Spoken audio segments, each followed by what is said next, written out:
Olá, pessoal. Eu sou o Dr. Otávio Franco, sou médico intensivista pediátrico e hoje a gente vai falar um pouco sobre ventilação mecânica pediátrica básica, né? Uma aula aí um pouco didática, mais caso clínico, para a gente entender como que a gente vai fazer uma ventilação mecânica de maneira adequada, ok? Toda vez que a gente submete um paciente à intubação orotraqueal, surgem aí alguns questionamentos, né? E um desses questionamentos é: como vou definir os parâmetros ventilatórios após a intubação do meu paciente, né? Como começar? Qual modo ventilatório eu vou usar? São os mesmos parâmetros para todo paciente, para todo tipo de patologia? Todas essas perguntas, elas surgem aí, seja no seu paciente na emergência, num paciente que está em unidade de terapia intensiva, ou até mesmo nos pacientes que estão internados nas unidades de enfermaria. E a gente precisa tentar responder essas perguntas de maneira rápida para a gente definir qual que é o paciente e como que a gente vai ventilar, ok? E aí a gente precisa ter uma ideia do que é o conceito de ventilação mecânica, né? A ventilação mecânica invasiva, ela tem como princípio a entrega de um fluxo de ar controlado, através de um tubo endotraqueal em uma criança na qual precisa suprir a oferta de oxigênio, adequar a ventilação ou proteger a via aérea. Então, essas são as principais indicações, né? Suprir a oferta de oxigênio, quando eu preciso melhorar a oferta de oxigênio do meu paciente, quando eu preciso adequar a ventilação, ou seja, minhas trocas gasosas elas não estão sendo adequadas, ou proteger a via aérea do meu paciente se ele não tem estado neurológico normal para isso, ok?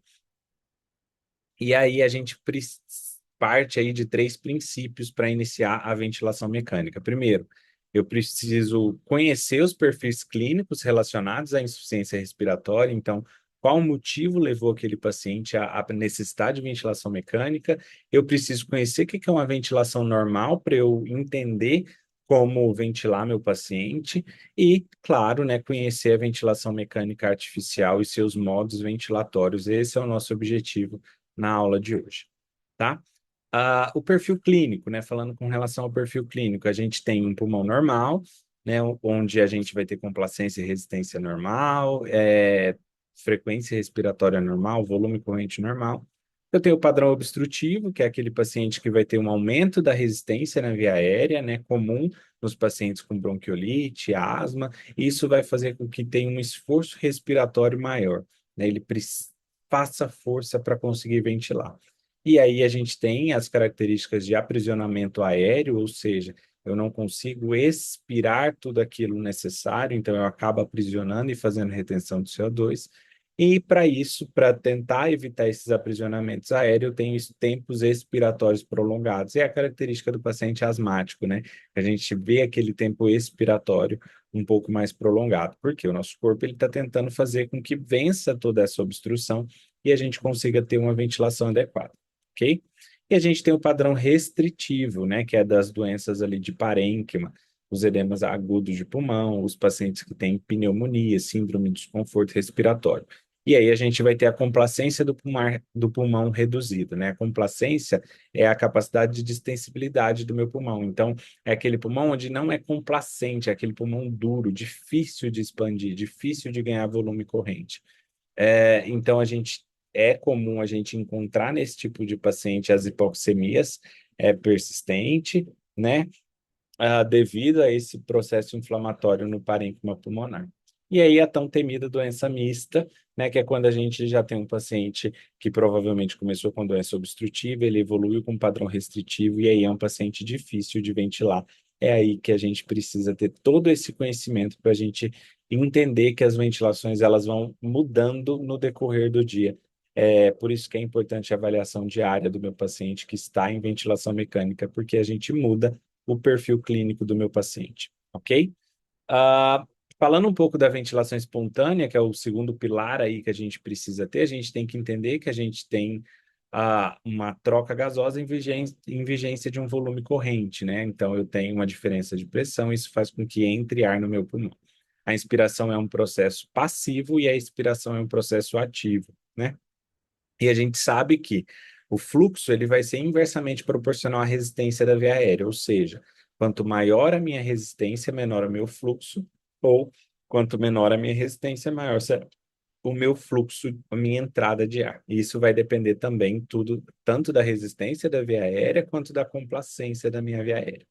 E a complacência é aquilo que a gente falou, né? A capacidade da gente ganhar esse volume de distender meu pulmão.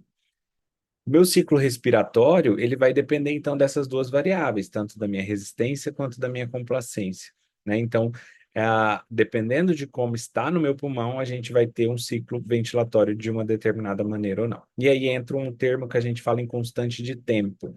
E a constante de tempo a gente calcula de acordo com uma multiplicação entre a resistência e a complacência, eu chego na constante de tempo. E a constante de tempo é importante a gente entender, porque é a capacidade, né, do meu, a porcentagem, né, o quanto eu preciso, quantas constantes de tempo eu preciso para ter aí quase que 100% do meu alvéolo, onde eu vou adequar minhas pressões e vou conseguir ventilar todos os meus alvéolos. Aí aqui a gente, nesse diagrama, a gente percebe que a partir de três constantes de tempo, deixa eu tentar colocar aqui a ponteira.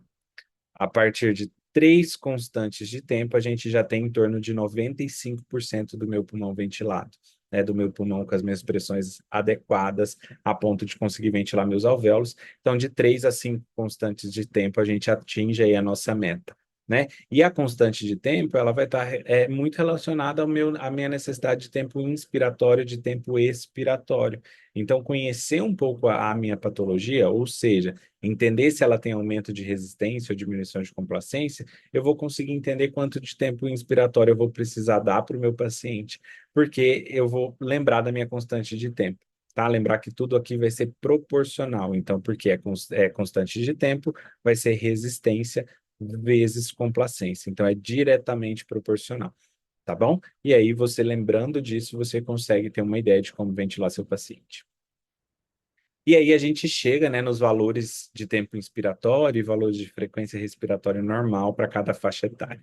Eu deixo essas duas tabelas aí que são usadas muito frequentes e a gente vai tentar encaixar o nosso paciente sempre dentro desses parâmetros aqui que a gente considera normal, tanto para tempo inspiratório quanto para frequência respiratória. Eu falo que ventilar não existe uma receita de bolo, né? A gente tenta adaptar aquilo que a gente entende como normal. Então, você precisa ter isso no seu bolso, porque, como você pode ver aqui no tempo inspiratório, os adolescentes vão começar a ter um tempo inspiratório em torno de um. Então, na hora que você coloca no ventilador, seu paciente está fazendo um tempo inspiratório de 1,2, 1,5, né, quase invertendo a relação expiratória com a inspiratória, opa, tem alguma coisa errada, né? Onde que eu vou ajustar? Né? O que que eu preciso fazer para melhorar isso daqui? Porque eu sei que crianças, eles têm um tempo inspiratório menor, tá bom? Bem como também a frequência respiratória, e a gente vai depender aí dessas duas variáveis, porque a grande maioria dos nossos ciclos são ciclados a tempo, né? Então, aí a gente pula aqui para o ciclo ventilatório, onde a gente tem aqui é uma curva de fluxo por tempo. Então, é como que é o fluxo dentro da minha máquina, né? Na fase inspiratória, eu tenho um fluxo positivo, aí a gente cicla, né? E geralmente essa ciclagem aqui, que é a inversão de uma fase ins para uma fase ex, ela vai acontecer aí de acordo com o tempo. Então, eu vou pré-determinar tudo isso, tenho a minha fase expiratória e faço um novo disparo, que ele pode ser tanto pelo tempo quanto pelo fluxo do aparelho, ok? E aí a gente tem modos ventilatórios, né? Os mais comuns de usarmos em pediatria, e é os que eu trago aqui, já que é uma aula mais prática, mais do dia a dia, e para a gente não ficar falando tanto de teoria, é o assistido controlado à pressão, então é uma ventilação onde eu controlo a minha pressão, certo? E eu vou assistir meu paciente, ou seja, meu paciente vai disparar a máquina, meu paciente vai ciclar a máquina, e eu vou dar o suporte necessário, tá? Então eu tenho um fluxo inspiratório desacelerante, tá? Eu vou definir uma pressão máxima que eu quero, né? Uma pressão inspiratória, e aí meu volume corrente vai variar de acordo com como está meu pulmão, dependendo da complacência e da resistência. Além disso, aqui a gente faz a ciclagem a tempo, né? Então a gente muda de uma fase para outra de acordo com meu tempo inspiratório e meu tempo expiratório, tá? A pressão, o PRVC, né, que é um modo que vem crescendo muito, o que seria esse modo, né? A gente chama o modo de duplo controle, ciclo a ciclo. Então, eu vou setar um volume corrente determinado, então eu vou colocar o quanto eu quero de volume corrente, seja 6 ml por quilo, 8 ml por quilo, vai depender de como meu paciente está. E a cada ciclo respiratório, o ventilador vai tentar fazer a menor pressão possível para atingir aquele volume corrente. Então, a minha pressão inspiratória ela vai ser variável, né? Então, para cada ciclo, a gente vai ter uma pressão. Isso faz com que a gente diminua aí os riscos de complicações à ventilação. Também é um fluxo inspiratório desacelerante, né? Aqui também é ciclado a tempo, então a gente vai definir o ciclo de acordo com o tempo. E o disparo, né, sempre vai ser feito pelo paciente, e aí a gente vai definir se eu quero uma sensibilidade a fluxo ou a pressão. Então, quando chegar naquele fluxo ou naquela determinada pressão, a gente cicla, e o próprio paciente consegue disparar um novo ciclo respiratório. Então, esses são os dois principais modos ventilatórios que a gente vai ter e a gente vai tentar pôr nossos pacientes, a partir de agora, em um desses dois modos, ok? Aqui é um exemplo esse é um ventilador da Maquet, é um Servo-I. Então aqui meu paciente, aqui em cima eu consigo ver qual mó, né? Se eu estou em PRVC, se eu estou em volume controlado, se eu estou a pressão controlado, né? A primeira curva a gente tem a curva de pressão por tempo, então isso daqui é a pressão que eu estou dando, né? Então eu tenho aqui do lado o quanto máximo de pressão que eu estou fazendo, então eu estou fazendo uma pressão de pico aí, uma pressão inspiratória de 24. Ele me dá a pressão média de via aérea, né? Isso daqui é importante para a gente depois avaliar como que eu estou oxigenando meu paciente. E eu estou dando uma PEP aqui de 10, que é o que está setado aqui embaixo no meu ventilador, tá? Aqui eu estou dando a FiO2, né? Esses 45%. Uma PEP aqui de 10, é uma PEP mais alta. Esse paciente aqui provavelmente é um paciente maior, está fazendo síndrome de desconforto respiratório, e eu estou precisando dar um pouco mais de PEP. A frequência respiratória que está setada, e aqui eu tenho o volume corrente que eu setei. Lembra que eu falei o PRVC? Eu vou definir um volume corrente aqui na máquina, e essa pressão de pico aqui vai ser variável, ok? Ah, essa outra tela mostra onde a gente vai definir o volume que eu quero, a frequência respiratória. Assim que você aperta aqui em PRVC, onde a setinha está agora para vocês, vai aparecer como que você quer o seu modo. Então, aqui você define a frequência, a PEP, a concentração de oxigênio, e aqui neste ventilador você vai definir a relação em Zs. Então, através disso, você vai conseguir ter um tempo inspiratório. Quando a gente muda essa relação em Zs, o tempo inspiratório automaticamente muda ali automaticamente. Então, você tem que ficar de olho aí, porque é isso que vai determinar se você tem um tempo inspiratório adequado para esse paciente, tá? Aqui a gente ainda tem o tempo de retificação de curva, que é algo que a gente pode falar em um segundo momento, são detalhes aí da ventilação mecânica, e aqui o trigger, né, que seria o disparo, aqui está um disparo a fluxo, e aí a gente define se eu quero que dispara mais fácil ou que dispara com uma certa dificuldade, tá bom? Aqui já é o mesmo com ventilador, só que numa criança menor, né? Você pode ver que aqui está um bebezinho, está em pressão controlada, então eu vou definir aqui embaixo o que eu quero de pressão, e nesse ventilador você pode ver que aqui está 18, porque ele me traz a somatória da minha pressão controlada com a minha PEP, tá? Então aqui a gente vai definir mais ou menos a pressão inspiratória do nosso paciente, e o volume vai ser sempre variável. O volume eu vou ver aqui nesse VTE, que é o volume total expirado, ok? A gente define a frequência respiratória, a PEP e a concentração de oxigênio, e da mesma forma que a gente viu aquela outra tela, a gente consegue ver também nesse paciente aqui, e a mesma coisa, o tempo inspiratório vai ser relativo aí com relação à minha relação em Zs, tá? E aí, como você pode ver, é uma pressão controlada, eu não estou definindo o volume. Eu defino a minha pressão máxima que eu quero, então 12 acima da PEP, então eu quero uma pressão máxima de 18, e o meu paciente vai fazer aqui o VTE, volume expiratório variável. Então, aqui está 106, e num outro ciclo ventilatório pode ser que venha ou mais ou menos. Isso vai depender da complacência e da resistência do meu pulmão. E aí a gente vai agora para 3 casos clínicos para a gente tentar entender isso um pouco na prática. Aqui eu tenho um paciente de 5 anos, ele é um prematuro extremo com diagnóstico de epilepsia de difícil controle. Ele deu entrada em atendimento com crise convulsiva generalizada, com cianose de extremidades. A mãe relata que está em uso de medicamento contínuo há 15 dias, E foi ofertado oxigênio e máscara não inalante, 3 doses de benzodiazepínico, fenitoína, e o paciente não saiu da crise. A gente optou em conduzir como estado de mal epilético clínico, realizou a intubação sob sequência rápida, sem nenhuma intercorrência, e ele foi encaminhado à UTI pediátrica, e aí a gente precisa definir qual parâmetro ventilatório iniciar para esse paciente. Primeira coisa, qual o perfil clínico que o meu paciente tem? Ele é um paciente neurológico, né? Ele não me trouxe nada na história de algo pulmonar, então esse é um pulmão que a gente vai considerar um pulmão é, normal. Então a gente vai ventilar um pulmão com as menores pressões possíveis, porque a gente sabe que o problema é neurológico, né? E não que o pulmão esteja ruim. Então a gente parte do pressuposto que eu tenho complacência e resistência pulmonar normal.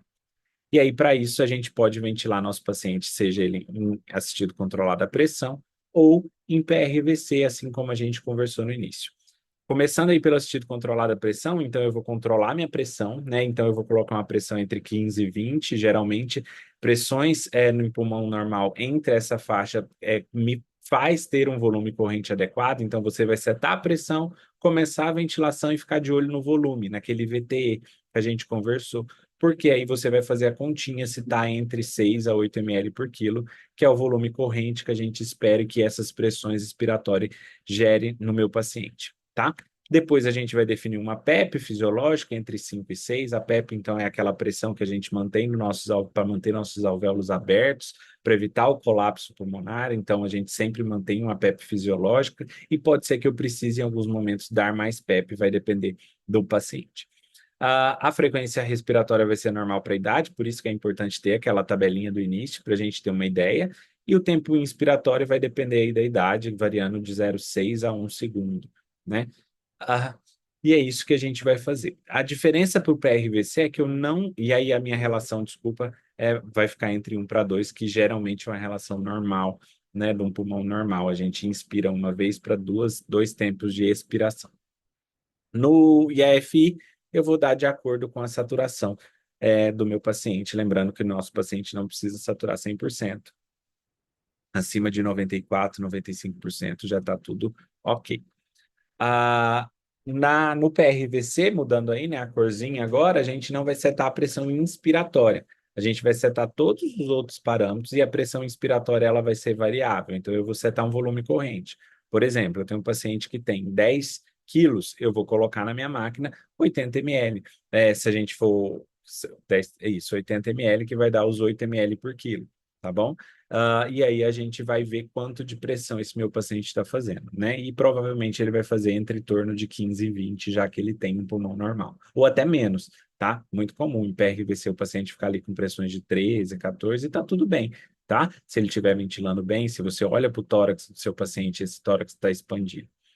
Volume corrente, PEP normal, fisiológica, frequência normal para a idade, tempo índice para a idade, a relação sempre 1 para 2, e a F de acordo com a saturação. Esse é o paciente em PRVC, ok? Segundo caso clínico, né? Eu tenho um paciente de 9 anos, ele tem uma história de tosse produtiva e febre, alta há 3 dias, com piora progressiva do padrão respiratório. Da entrada no pronto atendimento com desconforto respiratório importante, foi levado à sala de emergência em estado de mal geral, né? Tá descorada, tá gemente, tem uma frequência cardíaca mais alta, de 170, uma respiratória de 62, então tá taquipneica, tem uma saturação de 85 em ar ambiente, com ausculta pulmonar com murmúrio presente, normo distribuído com crepitação localizada em base direita. Além disso, tem tiragem subcostal, intercostal e retração de fúrcula, tá? Então, eu estou de frente a um paciente que provavelmente está com um quadro de pneumonia, uma pneumonia grave que está levando ele à insuficiência respiratória. Colocamos ele em máscara não reinalante, com melhora da saturação de oxigênio, tentou VNI, ventilação não invasiva, por 1 hora, porém sem resposta satisfatória. Foi entubado, encaminhado para a UTI. Na UTI, foi questionado pela equipe de fisioterapia qual o parâmetro ventilatório inicial para o paciente. E aí, como eu já dei o spoiler, né, a gente tem uma pneumonia, e esse paciente, então, tem um padrão restritivo, né? Uma doença restritiva, doença de parênquima. E aí a gente vai ventilar esse paciente em PRVC ou assistido controlado à pressão. E aí a gente vai ter que entender um pouquinho mais das doenças restritivas, e aqui eu trago PARTS, né, que é a síndrome de desconforto, a sigla em inglês, de síndrome de desconforto respiratório agudo em pediatria, ou os SDRA, né, que é o protótipo das doenças restritivas. E aí a gente vai lembrar que são doenças que eu preciso dar pressões respiratórias maiores para eu conseguir ter um volume corrente adequado. Então, a gente vai girar em torno de 28 a 30 centímetros de água de pressão expiratória. Lembrar que aí vai surgir dois conceitos, né, de driving pressure e pressão de platô, menor que 15, menor que 28, pensando aí em ventilação mecânica protetora, tá? Depois a gente pode até mostrar para vocês como a gente calcula isso daí, para você ficar atento. Então, mas se você tiver uma pressão inspiratória em torno aí de 28 a 30, a gente sabe que a gente está respeitando provavelmente uma ventilação mecânica protetora.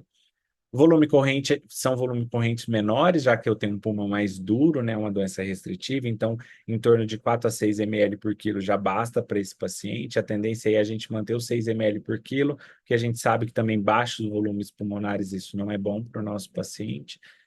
E aí a gente vai até tolerar, talvez, aí uma retenção de CO2, se o meu pH estiver normal, estiver acima de 7,25, 7,3, a gente é um pouco mais permissivo, a gente fala em ventilação protetora. A gente vai ter que precisar de PEPs maiores, então a gente pode setar aí de 8 a 14, né? A gente começa em 8 a PEP, quando a gente precisa aumentar, e aí a gente vai titulando.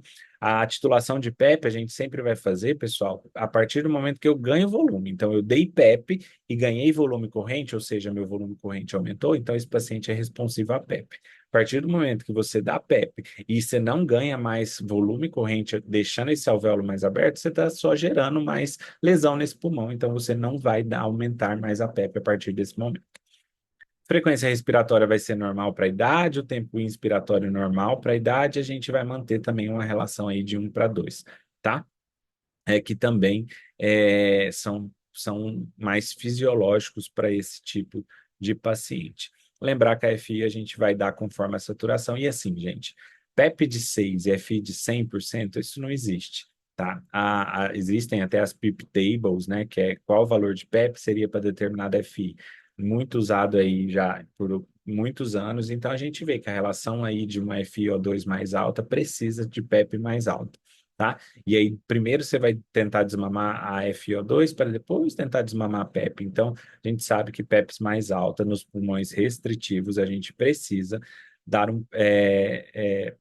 manter aí uma FI conforme a saturação, e a gente vai ser até mais permissivo, pode saturar em torno de 92%, 90%, e tá tudo ok. Ok? Aqui eu trouxe para vocês, né? Lembra que eu falei de driving pressure e de pressão de platô, né? O que é isso? Você só falou de pressão inspiratória e expiratória. Aqui é uma curva de pressão por tempo, tá? E aí, no modo ventilatório volume controlado, algo que a gente não falou nessa aula, a gente consegue medir uma pausa inspiratória a minha pressão de platô, e aí fazendo a subtração, perdão, da minha pressão de platô com a minha PEP que eu estou dando, eu tenho a famosa driving pressure. Isso daí entra num outro assunto que é mecânica pulmonar. Eu trouxe para exemplificar para vocês conceitos que eu trouxe ali, mas é o que eu falei, se você tem uma pressão inspiratória, né, até no máximo de 30, provavelmente você está respeitando uma pressão de platô adequada e uma driving pressure adequada, tá bom? E aí a gente ventilou uma doença restritiva. Último caso clínico, né? A gente tem aqui um paciente, ele tem 3 meses, tem tosse, febre, coriza há 4 dias. Começou hoje com gemência, recusa alimentar. No exame físico está em mau estado geral, tá gemente, tem cianose de extremidades, está taquicárdico, taquipneico, saturando mal. No aparelho respiratório está com murmúrio presente, reduzido globalmente, estertores crepitantes difusos e poucos sibilos. Provavelmente aí, né, falando uma bronquiolite, se a gente for parar para pensar pela história, né? Ofertado oxigênio com máscara não reinalante, solicitado vaga de UTI porque não tendo disponível no momento. E aí ele piorou, ficou sonolento, ficou gemente, voltou a ter queda de saturação mesmo após ofertar oxigênio, e gasometricamente eu tenho um pH de 7,1, com PCO2 de 60 e um bicarbonato de 13, né? Foi optado por intubação sob sequência rápida, iniciados os cuidados intensivos para a patologia específica. E aí eles pedem para a gente definir os parâmetros. Então, primeira coisa, eu tenho uma bronquiolite clássica. Quarto dia de sintoma, gripal, evoluiu com desconforto respiratório, necessidade de oxigênio com ausculta rica, né? Estertores difusos e sibilos ainda esparsos por conta provavelmente dessa ausculta mais fechada, né? Desse componente obstrutivo. Como a gente já sabe, as doenças obstrutivas elas vão causar aumento da minha resistência, né? Então, são aquelas crianças que faz esforço respiratório para sair o ar, né? Ofertou oxigênio, ela piorou e aí coletou uma gaso. E aí eu vou trazer um conceito de gaso aqui já na aula para vocês, né? Eu tenho um pH de 7,1, pH normal de 7,35 a 7,45, né? Então eu tenho uma acidemia, meu pH está mais baixo do que o esperado, né? pHs acima de 7,45 a gente fala em alcalemia. Associado a isso, eu tenho um bicarbonato de 13 e um PCO2 de 60, né? E aí a gente precisa ver, né, se eu tenho um distúrbio único ou se eu tenho distúrbios mistos. Pensando no meu bicarbonato, onde o normal seria ali de 22 a 26, né? A gente tem um bicarbonato baixo, isso me fala a favor de uma acidose metabólica, né? Que é o mais comum da gente encontrar na nossa prática clínica. E aí, na acidose metabólica, a gente precisa calcular o PCO2 esperado para eu ver se eu estou tendo uma acidose respiratória ou não. Então, a gente calcula o PCO2 esperado na acidose metabólica com o bicarbonato vezes 1,5 mais 8. Então, 13 vezes 1,5 mais 8, a gente vai chegar aí num PCO2 esperado de em torno de 27. E aí, esse número a gente soma mais ou menos 2, né? Então, seria tolerável para ele até 29 de PCO2. Eu tenho um PCO2 de 60. Isso quer dizer que o quê? Quando o meu PCO2 ele está aumentado, né, a gente sabe que está relacionado a acidoses respiratórias. Então, aqui eu tenho um distúrbio misto, eu tenho uma acidose metabólica com acidose respiratória.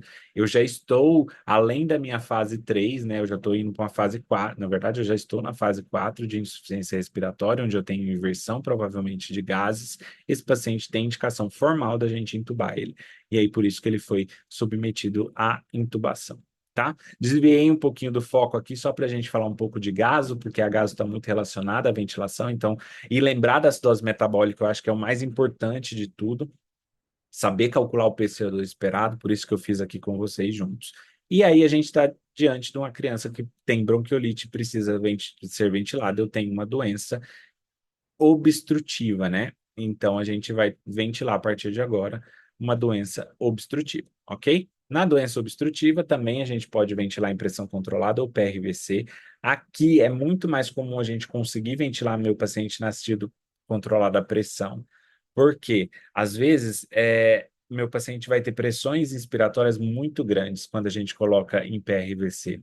E aí a gente extrapola um pouco do que é o ideal, né? Então a gente vai ter aquelas pressões maiores que 30, 35, e isso não é bom. Então, às vezes, eu controlar a pressão é um pouco mais fácil nesse caso. Então, a gente vai optar em ficar mais pelo controlar da pressão. E aí a gente vai ter necessidades, claro, de pressões mais altas, de 25 a 30.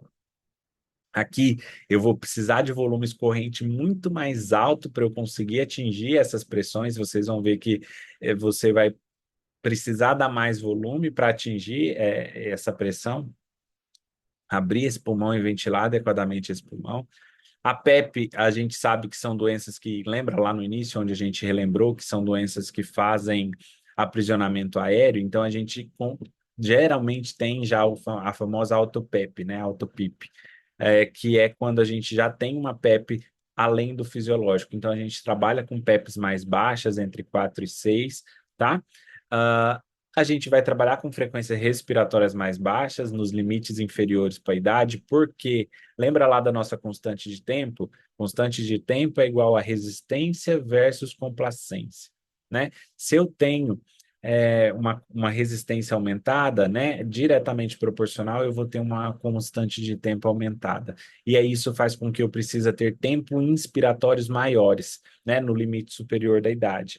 E aí, para isso, eu preciso arcar mão de frequências respiratórias mais baixas, tá? Então, a gente tem frequência mais baixa e tempo inspiratório mais prolongado.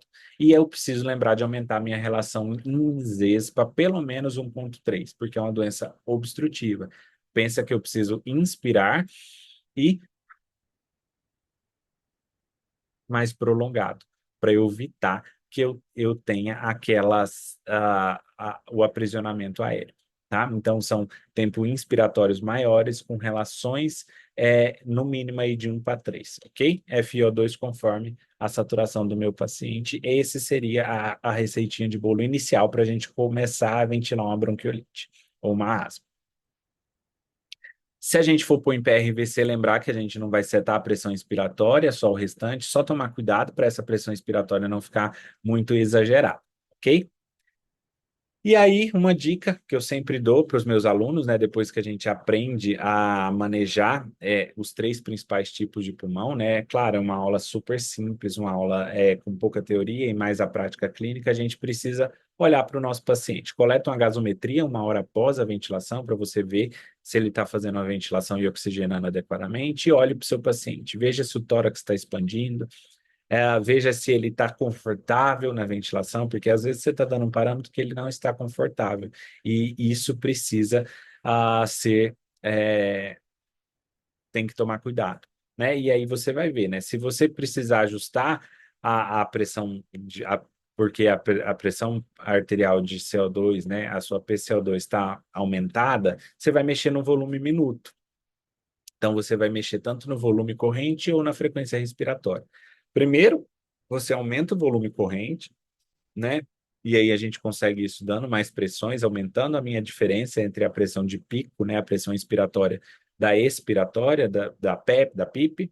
A gente altera a frequência num segundo momento, se você já chegou num volume aí de quase 10 ml por quilo, e aí você pode arcar a mão do ajuste com a frequência respiratória. Tomar cuidado com o filtro de ventilador saturado.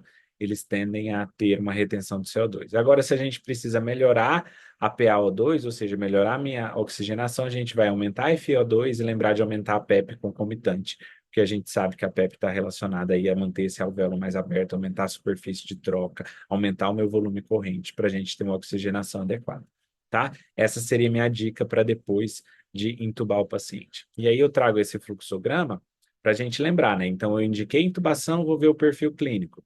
Vou ter uma bronquiolite, vou ter um pulmão normal, vou ter uma síndrome de desconforto, uma pneumonia. E aí, se for uma bronquiolite, né?